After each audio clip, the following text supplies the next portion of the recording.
काफी समय पहले की बात है। किसी जंगल में कालू कौआ, टूनी चिड़िया और तोता रहा करते थे।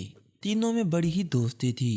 एक दिन चिड़िया इनके पास आती है और कहती है, कालू भैया और तोते मियाँ, तुम्हें पता है ना, जंगल में सर्दी का मौसम शुरू होने वाला है। हमें अनाज इकट्ठा कर लेना चाहिए। कालू कहता है, अरे हाँ चिड़िया बहन, इकट्ठा कर लेंगे।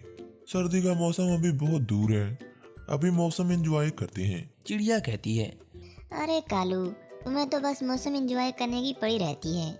चलो तोते भैया, हम चलते हैं, जाकर सामान इकट्ठा करते हैं। कौआ भी फिर साथ चल पड़ता है। तीनों मिलकर खाने के लिए अनाज इकट्ठा करते हैं और अपना घर बनाना शुरू कर देते हैं। कौआ, तोता और टूनी चिड़िया तीनों मिलकर अपना घर बना लेते हैं।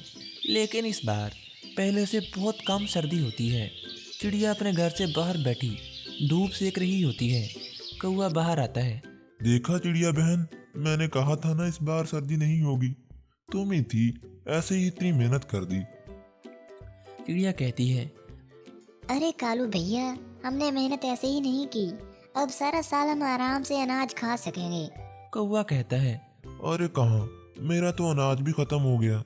तोता भी घर से बाहर निकलकर चिड़िया को ये कहने लगता है, अरे चिड़िया बहन, तुमने ऐसे ही हमसे इतना काम करवाया। देखो मौसम तो बिल्कुल वैसे का वैसा ही है, धूप भी निकली हुई है। चिड़िया बेचारी इनकी बातें सुनकर खामोशी से जाकर अपने काम पर लग जाती है।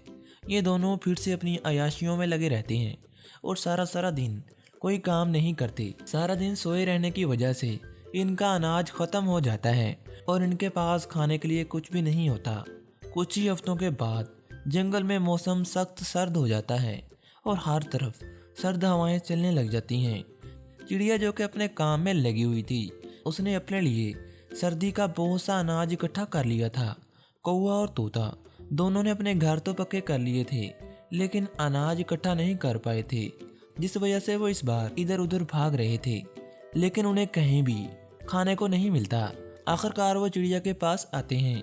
कालू कहता है, अरे चिड़िया बहन, क्या हमें थोड़ा सा अनाज मिल सकता है? चिड़िया कहती है, अरे कालू भैया, तुम लोगों को तो मैंने पहले ही कहा था, सर्दियाँ आने वाली हैं। तुम लोगों ने तो मेरा मजाक उड़ाया था जब मैं तुम्हें अनाज नहीं देती। तुम लोगों ने मेरा मजाक उड़ाया था कि मैं तुम्हें वक्त से पहले ही तंग कर रही हूँ। तुम्हें नहीं पता, वक्त से पहले आने वाली मुसीबत का कोई ना कोई हल निकालना चाहिए।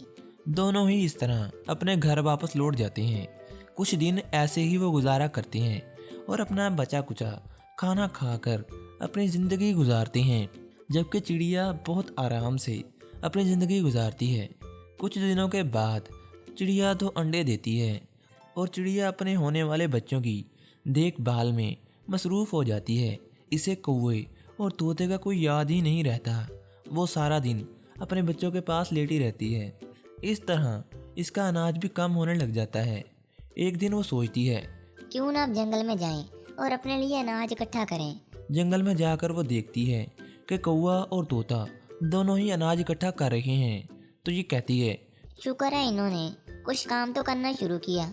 चिड़िया इनके पास जाती है और कहती है, अरे कालू भैया, क्या तुम मुझे अनाज ढूंढने में मदद करोगे? कालू कहता है, अरे जाओ जाओ, अपनी बार तो तुमने हमें घर से निकाल दिया था कि मैं तुम्हें अपना अनाज नहीं दे सकती। चिड़िया कहती है, देखो, उस वक्त मैं मजबूर थी, सर्दी का मौसम आया हुआ था और तुम लोग खुद भी कुछ मेहनत नहीं कर रहे थे। अभी मेरे अंडों में से बच्चे निकलने वाले हैं, तो मुझे बच्चों के लिए भी खुराक जमा करनी है। तुम मेरी मदद कर दो। तोता चिड़िया की मदद करने के लिए तैयार हो जाता है, क्योंकि वो जानता होता है कि चिड़िया ने इन्हें पहले ही बताया था कि सर्दी का मौसम आने वाला है और तैयारी कर लो। मगर इन्हीं लोगों ने सर्दी के लिए तैयारी नहीं की थी। लेकिन कालू, जो कि चिड़िया से नफरत करता था, वो चिड़िया को कभी भी दाना लेते हुए नहीं देख सकता था। एक दिन चिड़िया अपने बच्चों के लिए दाना लेके जा रही होती है। कालू इसे पागल बनाता है और कहता है कि तुम्हारे अंडे तो चील उठाकर ले गई। चिड़िया बेचारी दाना वहीं छोड़कर भाग पड़ती है और अपने बच्चों के पास पहुंचती है। जैसे ही वो अपने घर में जाकर देखती है तो इसके अंडे वहीं पर पड़े हुए होते हैं। उसे समझ आ जाती है कि कालू इसे तंग कर रहा है और बदले ले रहा है, क्योंकि इसने इसकी मदद नहीं की थी। चिड़िया इसी तरह अपने घर में रहती है तोता और चिड़िया दोनों मिलकर काफ़ी खुराक जमा कर लेते हैं और कौवा अकेला रह जाता है। इस तरह अकेले वो कोई काम नहीं कर पाता और वह सारा सारा दिन सोया ही रहता है, जिसकी वजह से उसकी खुराक फिर से ख़त्म हो जाती है और ये भूख के मारे मरने वाला होता है कि चिड़िया और तोता मिलकर इसकी मदद करते हैं और इसे रोज़ाना खाना ला कर देते हैं, जिसकी वजह से कौवे की जान बच जाती है। सर्दियों का मौसम ख़त्म हो जाता है। अभी फिर से सूरज निकलना शुरू हो जाता है। तीनों फिर से जंगल में आराम से रहना शुरू हो जाते हैं। चिड़िया अपने घर के बाहर बैठी धूप सेक रही होती है। कौवा इसके पास आता है और कहता है, अरे चिड़िया बहन, मुझे तुमसे एक बात कहनी थी। चिड़िया कहती है बोलो, क्या कहना है? कौवा कहता है, अरे चिड़िया बहन, मैंने तो तुम्हें ऐसे ही तंग किया। मैं ये बात भूल गया था कि हम अगर मिलजुल कर काम करेंगे तो एक दूसरे की मदद कर पाएंगे। मैं तो ऐसे ही बस तुमसे नाराज रहता था। चिड़िया कहती है, कोई नहीं कालू भैया, मैंने तो तुम्हें उसी वक्त माफ कर दिया था जिस दिन तुमने मेरे अनाज को गिरा दिया था। प्यारे बच्चों, इस कहानी से हमें सबक मिलता है कि हमेशा मिलजुल कर रहना चाहिए, क्योंकि इत्तेफाक में बरकत है। अगर आप अकेले रह जाएंगे तो आप कुछ नहीं कर पाएंगे। इसलिए मिलकर दूसरों के साथ काम करें और दूसरों की भलाई के लिए काम करें।